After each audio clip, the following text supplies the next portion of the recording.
What's going on, everyone? I'm SystemCheck66, and I found the best sort of video that covers Rose's gameplay in the new DLC for Resident Evil Village. First thing, just to start off with before we get into the video, or I'll start the video, but start it now. But yeah, it doesn't seem much like a Resident Evil anything, if I'm honest. But we'll get through it. Rose's hands on mold and mold on Rose, as the death animations are...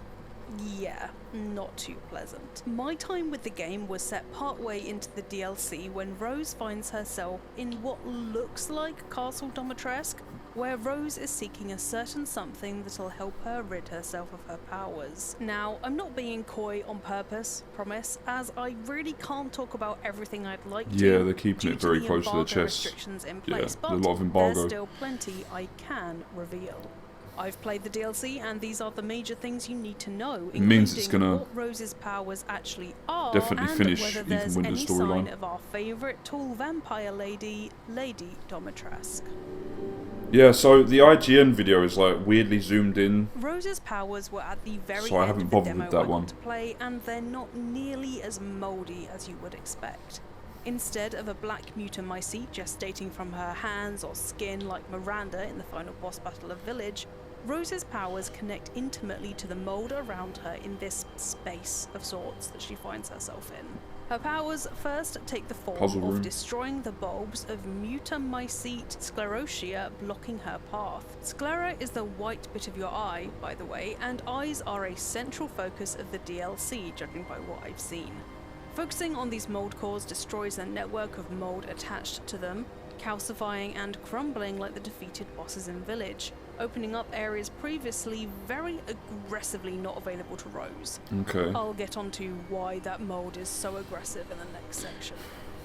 Rose's powers are also somewhat useful in combat. Focus on the enemy. Like, do they really have to do stuff like this? To describe it as appears in the bottom right hand corner when Rose's upgraded powers unlock. We'll get into it later. 3 pustules on the vein to denote how many times Rose can freeze enemies.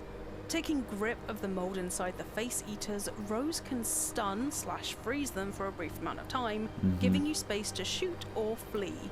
The latter of which is definitely the better idea. The Duke is the one who's behind all those face eaters hunting you through the castle.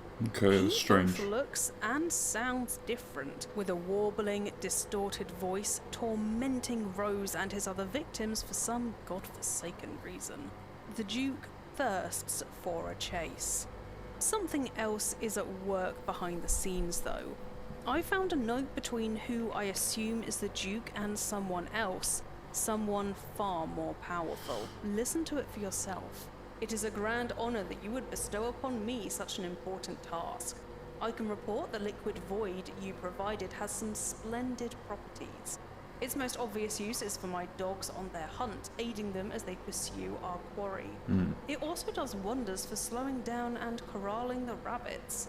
Some have even been foolish enough to stumble into it and been completely engulfed. With this, I am certain I will be able to fulfill your expectations and get you the results you so desire. Is that note written from the Duke to Miranda, perhaps? No. Maybe everything Rose is experiencing is memories of what happened long before the events of Village, before the Four Lords even arrived, judging by Lady D's marked absence from the castle. Let me know who you think that note could be written to in the comments, by the way, as I would love to. Oh, I get you, yeah. Anyway, that four-eyed mask the Duke is wearing is just part of a whole ocular-centric decor he's gone for. Eyes, inverted pentagram-like shapes, pincers, and a crab-like creature seen on doors all around the castle. So, eyes are a big focus of the DLC, or this level at least. Come to think of it, that goes double. So yeah, this plant is what gives her her powers, also apparently. lack eyes. That's one thing that IGN touched upon, or maybe they got it wrong, I don't know, Speaking but they of, said once she picked that plant up, she bet could when it comes to the face use eaters, her powers. as they're roughly as bullet spongy as the core grunts in Village. Similarly to the Lycans, they take a fair amount of bullets. They're basically a before going reswap. down, especially stressful when you're faced with Let's be multiple honest. of them, and you know that if they get too close to Rose, they're going to start making out with her in a truly horrific way. I played on standard difficulty and didn't find the Face Eaters too bad to deal with. The Face But if Eaters are you're definitely like a expecting to kill reskin. every single one of them, then you're going to find poor Rose See the runs way out that of he's bullets very like quickly. sort of As I mentioned snarling at before, her, that's running is your what best the bet, Lycans as do unlike the in the main wraiths game. stalking through the castle Domitresk in the main game, the Face Eaters rarely follow you through doors, which is strange. I got the impression that they weren't in a rush to kill me, lending an eerie feeling to my time. They're a bit like with the Shadows Ooze of Rose. from Revelations. I was never sure when I'd hear Face Eaters trying to bash down a door to get to me, or, equally, when they'd allow me to flee. Scattered around Castle Domitresk are notes and maps drawn by their previous victims, and every so often I'd turn a corner and stumble upon them devouring one of those unfortunate victims. Sometimes they notice you mid-gorge, allowing a few pot shots, and sometimes they don't. As well as Face Eaters, you will need to contend with the live mould writhing under Rose's feet. Step on it and it will swallow you up if you remain there for too long, like Glossier, Evil, Quicksand. That's taken from And when you're done with the Within. mould and the Face Eaters, don't worry, there's still more to keep you on your toes and dangerously close to death, as something else is think chasing Laura- you through the was floors that her of name? Castle Laura used to Domitresk. Revel Far Sebastian. bigger than a Face Eater, but on that topic, I must remain hush-hush because of those embargo restrictions. Shadows of Rose's unnerving atmosphere is exacerbated by Rose herself, who is very on edge, as demonstrated by her rapid, uneven breathing. Yet, I can't help but think she'd be less stressed if she didn't run so damn slowly. I mean, a jog would be a better word, to be honest, as if I were her, I would be sprinting through Castle Domitresk. With all that in mind, it doesn't take long for Shadows of Rose to come across as way creepier than Village, with longer downtime between each burst of action. That downtime gave me space to explore Castle Domitresk in hunt of a certain exceedingly tall vampire lady, but I was left disappointed. There's no sign of Lady Domitresk or her daughters at all. In Lady D's 'cause they're bedroom, dead. there's no hooks in the ceiling or a lever to elevate said hooks, although there is a new bare rug. There's a statue of some guy in the opening foyer instead of a portrait of Daniela, Bella, and Cassandra, no secret Interesting. passageway in the gown room, and, finally, no gargantuan Lady D portrait. Instead, just an empty frame exposing the room's hidden passageway. As Rose is inside the Mutomycete consciousness, all her surroundings are distorted, as it's something to do with the memories absorbed by the Black God rather than the real-life village itself. However, that doesn't mean there's no Lady D. These particular memories Rose finds herself in could be from before Miranda allowed Lady D to take ownership of the castle. I'm really not that sure. I'm still holding out hope that we'll see Lady D in some way. Puzzle room. That's cool. It's very reminiscent of the older games. Michael is blunt, so of course I love them. They're just words on the wall in the part of the DLC I played, but a remarkable amount of feeling comes out through those words. They're clearly trying to help Rose, and although they get to the point mighty quickly, bordering on impatient, they're also empathetic and are doing all they can to keep Rose alive. Why not leave and rest, they tell Rose, clearly caring about her well-being, even pushing items aside for her or barring her way until she's in a fit state to continue. Therefore, Michael is far more than just a disembodied presence. They create a gun for Rose, for God's sake, and a portcullis to keep her safe in a room until her powers are ready, and give Rose healing fluid and ammo. By the way, Rose heals just like her pa Ethan, dousing her hand in the green fluid, which gave me a chuckle. Rose in turn talks to Michael in a way you can probably imagine, stubborn, confused, but grateful for any and all help they offer her. I've read theories that Michael is Ethan in some form or another, or perhaps that figure Probably. at the end of the Resident Evil Village epilogue, and Michael certainly is a reassuring enough presence to lend weight to that theory. That was Ethan at the end of the epilogue. And that's the major things you need to know about Resident Evil Village's DLC, Shadows of Rose. What's your thoughts on the game so far, and do you think we'll see Lady D or any of the other lords, like Beneviento, Heisenberg or Moreau? Let me know in the comments below. If you enjoyed the video, thanks very much, and don't forget to like and subscribe to Eurogamer, as we have a new video out every single day. Now, I'm going to go and draw some eyes because this DLC has reignited my obsession with them, so I'll see you next time, pun not intended. Oh, that's nasty. Reminds me of Alien Resurrection, when she gets taken by all the aliens.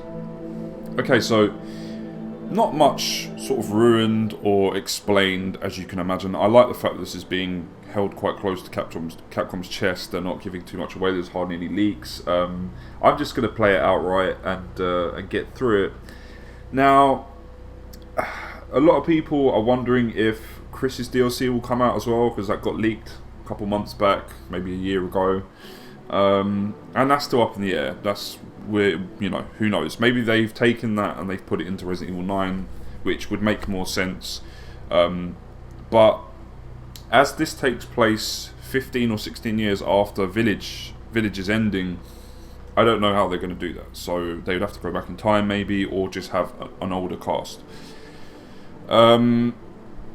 So yeah, because they said that Chris would be like 56 or something, Leon would be around 54, you know,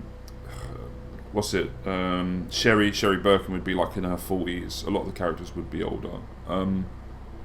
But one thing I will say is, this doesn't feel... Okay, I love Lady Dimitrescu's castle. It's the most Resident Evil location within Village. But at the same time, you don't spend a lot of time there. I wish that the game had taken place just in that castle, just like the original Resident Evil did in the Spencer Mansion, and 7 did in the Baker's Mansion, and like RE2 with the police station, the remake with the police station, stuff like that. I wish that most of the game had taken place in this castle, and then we could have gone to like Heisenberg's factory, or it could have been underneath the castle, whatever. That old school Resident Evil sort of location layout. As it is, we don't. It's just one location of many in a very Metroid Prime-esque kind of, you know, areas that lead from a hub world type of design. That's what Resident Evil Village was about. Does this feel like Resident Evil? I think in setting it does, definitely. Tonally, it's a lot creepier. It seems a lot darker, like she said during the trailer. But it's still not Resident Evil. It's not Resident Evil, and why? Because, you know, you have things like this very Evil Within type of style, and I do think that Capcom have been trying to recreate that Silent Hill Evil Within. Everything's happening within her mind. Now, as far as I'm aware, this all takes place in her subconscious, in her mind. That's what I gained from the teasers and the trailers and what Capcom was saying about it. Because there's cutscenes and stuff that have been shown where she meets up with this dude who's on his laptop, and they speak about her going into her subconscious, into her mind, and I don't know, trying to find whatever MacGuffin is in this game. I do think that Michael's Ethan, definitely, but you know, when the game comes out, could be wrong. Like, it might not be him. The whole sort of powers thing, some people were saying it's a little bit like Parasite Eve and Parasite Eve 2. Yeah, definitely. Like, I can see what you mean about that. Like, obviously here, you know, she calcifies things. It's not Resident Evil because it's got this Akira mind power, you know, like psychological horror stuff, and it's such a clusterfuck at the moment, because no one can actually say that Resident Evil is Resident Evil, because it's always had identity crises other than the original games, the original trilogy, and then Code Veronica, you know, the remake of 1 onwards. After that, after 0, Resident Evil 0, Resident Evil 4 took it in a different direction. That direction was cool, but it did change what Resident Evil was, and since then they've tried to sort of go in all these different directions, with Revelations kind of bringing it back to, you know, viruses and things like that, and the horror elements, but it's never quite felt the same. It's never felt the same. And Shadows of Rose is something so removed from like what a lot of older fans expect from a Resident Evil title. Does that mean it's bad or it looks bad? No, it looks interesting. It looks cool. It actually looks more interesting and cool than Village in some strange way, and I think that has to do with the fact that it's taking place more in the castle, and it feels creepier and darker, and it kind of feels like the original Resident Evil's in tone in some weird way. But it's still strange. This stuff is weird. When I look at something that has the Resident Evil name and she's, you know, like, she's got special powers that can calcify things with a single sort of, you know, push. It's very strange. Like, that's the thing. It's very strange. It's not very Resident Evil. It's more like, you know, they've taken things from Akira, like I said, and put it in the game. It's still very Japanese, definitely, and that's cool. That's something that's a praise, a high point. But, you know, overall it is strange, and there's stuff that I don't like he's saying, shoot this enemy, wherever the hell it was. Where was it? Here. Let's go back. Yeah, like on the floor, what does he say? Point and shoot. Now, that isn't just done to... that's not done to sort of just for an effect. It's not done just to be cool. It's also done to treat the player like they're an idiot. Like they don't know to actually point and shoot at this enemy. And that is something that Capcom has been doing ever since Resident Evil 5. They've been treating their fan base and you know, gamers like idiots, hand-holding essentially, and I think it's annoying. Like, it's very silly. You know, we're coming from older Resident Evil games with the tank controls, etc., etc., the hard puzzles where they didn't hold your hand. Now they do. So stuff like that is a bit jarring. It's like, I know what I have to do. You've given me a gun and I have to point and shoot. Cinematically, like, it looks cool, definitely, but it's also Capcom trying to treat people like idiots, essentially. That's my takeaway from it. Could be completely wrong, but that's what I think. Break core, so this is telling you what to do there. So this statue must have a core or something, I don't know. You have to break, yeah, there. I think that's the same shot. So this is the core, and it's hanging off this statue, so you have to break these. It reminds me a little bit like Devil May Cry, where they lock off areas. Some things I really, like focus on enemy, you know, stuff like that. It's like so these things, the soul eaters, or whatever they were called, the face eaters, they you know, they act very similar to the Lycans, though if you watch the animations and stuff, match up to the Lycans, but they've just been like reskinned, and maybe a few animations have been added here and there. But essentially they are like the Lycans, but you can't blow their heads off, apparently, I think. Then we have this weird crystal stuff, and it empowers her. So like I said, you know, we're going back to Jake Wesker from Resident Evil 6 with special powers, but it's even more crazy than that. So yeah, I definitely think that Akira has played a huge role in, you know, in the story of these games, because in Resident Evil Village, parts of Rose are in these little canisters, and that's 100% from Akira. If you've ever watched Akira, you know anything about Akira, you'll know that was taken from that film. So a lot of Akira influences. I love how everything's just just looks horrible. This was always one of my favourite locations, like areas in the castle. It was so cool. Like, it reminded me of like Code Veronica and older Resident Evil titles, so it's very cool. They are pretty much like the Palehead zombies in Resident Evil 3 Remake. Pretty much. That's what they remind me of. They're not that great. I've seen them before. Keep going through door. Like again, it has to handhold, you know, it's very linear. Just want to get to some... I mean, this is cool. We've been here. This is where we fought one of the sisters, if I remember right. And shot the windows out so it would kill her. And this is all old footage, obviously. Like here, see the canister. They look similar in Akira, and they hold bits of Akira. And then it replays stuff like here, you know, calcifies that thing. Just replays the main hall.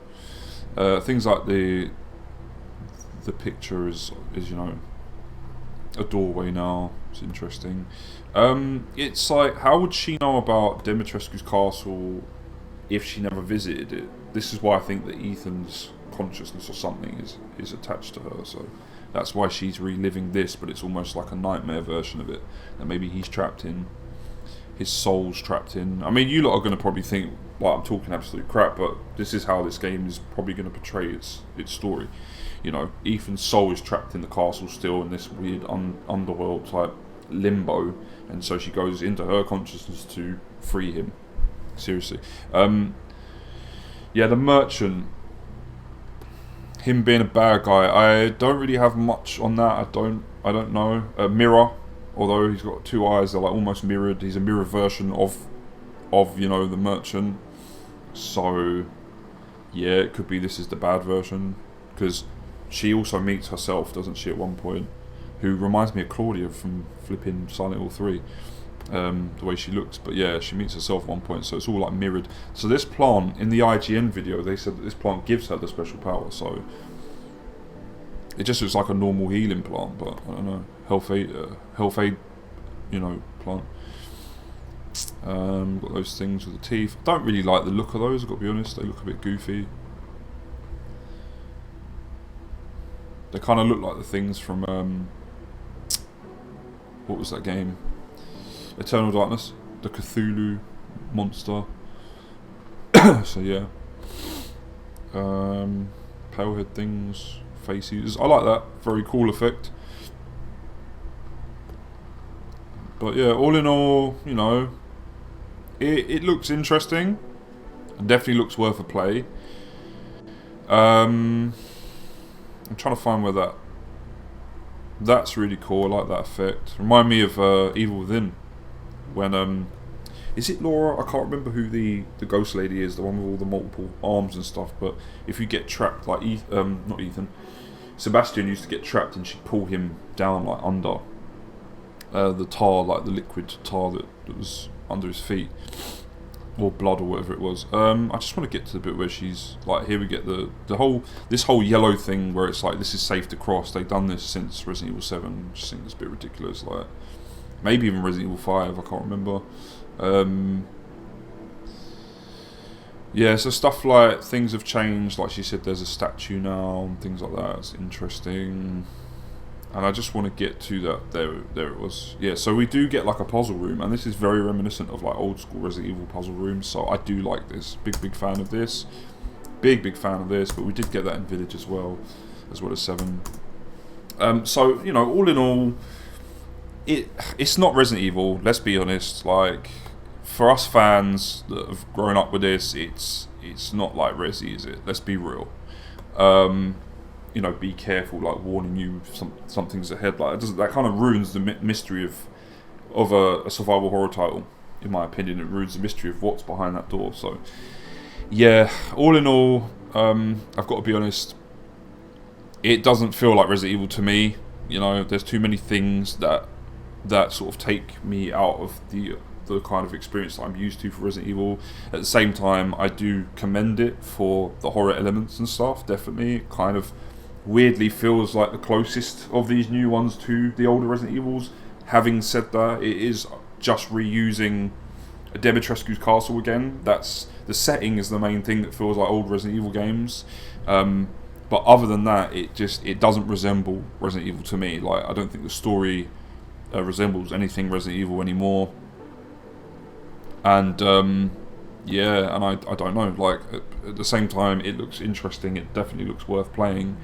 And it does have me intrigued in terms of story. Like I will say that it's like an episode of Stranger Things. It keeps me hooked. I kind of want to know what's going on next, but I'm not too bothered if I miss out for a couple of weeks and then jump back into it. It's like that. That's how it feels. So yeah, it still looks like it's going to be an interesting play.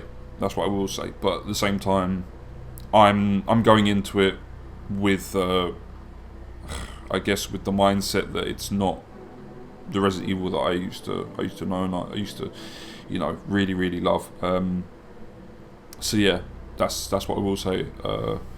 Never know, it could really do a 180 and surprise me, but I'm just more used to the old school storyline of Resident Evil, you know, and all this psychological stuff. It was all cool to an extent, you know, in the older ones. but not to this level, not on this level.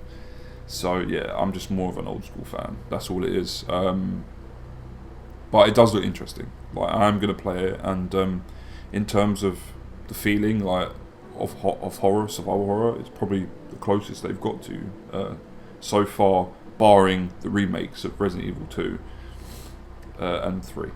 So yeah, interesting, definitely. So when it releases, I'll definitely give my review. I hope you guys kind of can understand where I'm coming from. I'm not completely hating on this. It's just not. It's not for me in terms of story. I don't think I'm going to be that,